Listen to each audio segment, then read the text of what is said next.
तो ये 3 वर्ड्स में क्या पावर है, इसका परिभाषा क्या है, संवाद क्या है, श्रृंखला क्या है, मैं अभी आपको बताने जा रहा हूं। आप पूरी गौर से सुने और देखें। मैं न्याय का परिभाषा लिखा हूं। न्याय का परिभाषा है, इसका मतलब है इंसाफ और सच्चाई के साथ निर्णय, और न्याय समाज की वह रीढ़ है जो सबको समान अधिकार और सुरक्षा देती है। इसको हम अगर एग्जाम्पल के तौर पे आसान लफ्जों में आपको अगर बताया जाए, वैसे न्याय आसान से समझता है, फिर भी मैं एक एग्जाम्पल देता हूं। जैसे अमजद और अजय, ये दोनों में दोस्ती अच्छा संबंध था, लेकिन हुआ क्या, कोई बात पे या कोई रीजन, कोई सामान लेकर या किसी कारण से ये आपस में झगड़ा हो गया, और झगड़ा इस तरह विवाद हुआ कि ये दोनों को पंच के सहारा लेना पड़े, मुखिया के पास चला गया। ऐसे मुखिया पास चला गया। ये मुखिया के पास जब गया तो मुखिया वोट से बनता है, वोटिंग पावर से, लोकतंत्र का भी हमें हिस्सा है, हम वोट देके मुखिया को बनाए। लेकिन मुखिया का कनेक्शन अजमल से, ये से अजमल से है ना, इससे अच्छा दोस्ती है, अच्छा लगाव है। जैसे अजमल और अजय, इसका जो है ना दोस्ती अच्छा संबंध है, और प्लस ये मुस्लिम भी है, और ये अजय ये न इसको अच्छी तरह जानता है, न से कोई दोस्ती है, कोई दोस्ती नहीं है। ये हिंदू है, मान लेते हैं हिंदू है। तो इसका जितना अधिकार है, इसका भी अधिकार लेने से संबंध है, अच्छा इससे से संबंध है। अगर ये सच्चा मुखिया है, प्रथम इसको देखना चाहिए, ये भी एक इंसान है, ये भी एक इंसान है। यहाँ रिलीजन या जाति को नहीं देखना चाहिए, और इसे बराबर इसके बीच में क्या हुआ है, इसका भी बात सुन के, इसकी बात सुन के जो लगता दोषी है उसे गलती या पनिशमेंट दे करके कि दोनों का मिलाना और दोनों को बराबर था, इसको भी लगे कि मेरे को अच्छा फैसला मिला, इसको भी लगे मुझे अच्छा फैसला मिला, और जब ये दोनों को मिलाना ही इसे न्याय कहते हैं।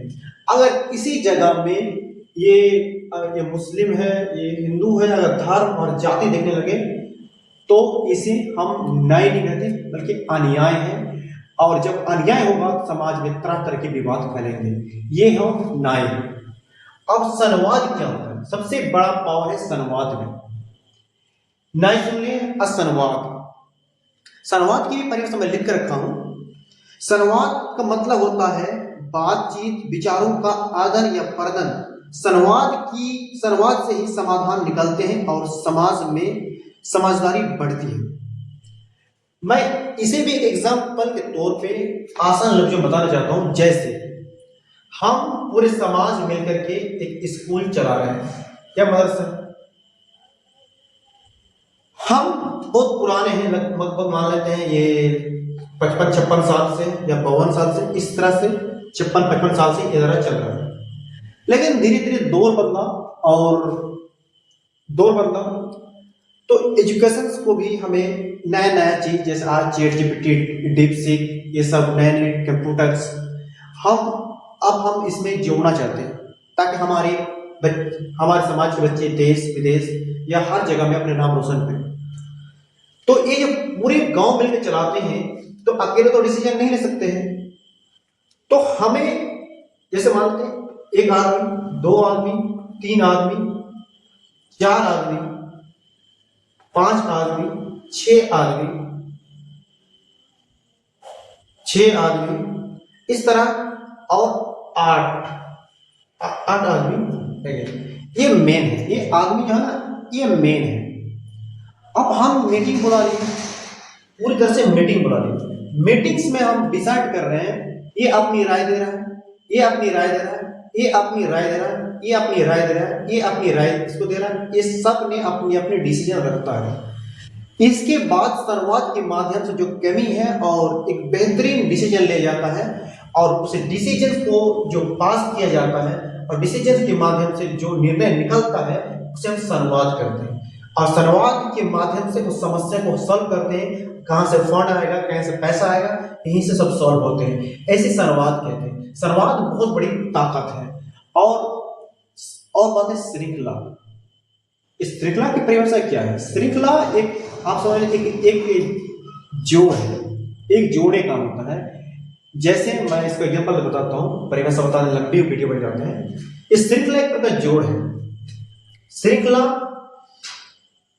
एक लगातार कोई चीज प्रोसेस यानी चल रहा है, बस स्टेप बाय स्टेप चल रहा है। और सबसे आसान एग्जांपल ये होगा, जैसे हम बाइक या साइकिल चलाते हैं तो चेन रहता है, चेन। तो चेन में एक छोटा छोटा बिंदु रहता है, छोटा छोटा पॉइंट रहता है, छोटा छोटा पॉइंट रहता है। इस पॉइंट में से अगर एक पॉइंट टूट जाए तो हम आगे नहीं बढ़ सकते, आगे नहीं बढ़ सकते। और इसीलिए हमारे देश में एक नारा है, स्लोगन है, हिंदू मुस्लिम सिख ईसाई आपस में मिलकर भाई भाई। आज कुछ नफरती चिंटू आज हमें हमारे देश के अंदर ये चेन्स को तोड़ने की कोशिश करता है। और जब ये चेन्स टूटेगा तो हमारे समाज और हमारे देश बर्बादी की कगार में चला जाएगा। और इसी कारण हमारे देश कई सालों तक गुलाम रहा, क्योंकि हमें उस टाइम हिंदू मुस्लिम जात पात से उलझा के रखा था। हमने सब मिलजुट करके चैन की तरह संगठित हुए, एक दूसरे के कंधे से कंधे मिलाए, तब हमारे देश आजाद हुआ। और आज भी हकीकत बात है, अगर इस पर काम किया जाए तो हमारा देश, जो कन्हैया कुमार और राहुल गांधी इस पर जोर दे रहे हैं, इस पर काम किया जाए तो हकीकत मेरे देश बहुत आगे निकल जाएगा और हम फिर तब विश्व गुरु बन सकते हैं। वैसे तो बहुत आदमी कहते हैं विश्व गुरु, इस अगर पोजीशन पे जिस तरह ये संवाद और न्याय और श्रृंखला, ये बहुत ही पावरफुल वर्ड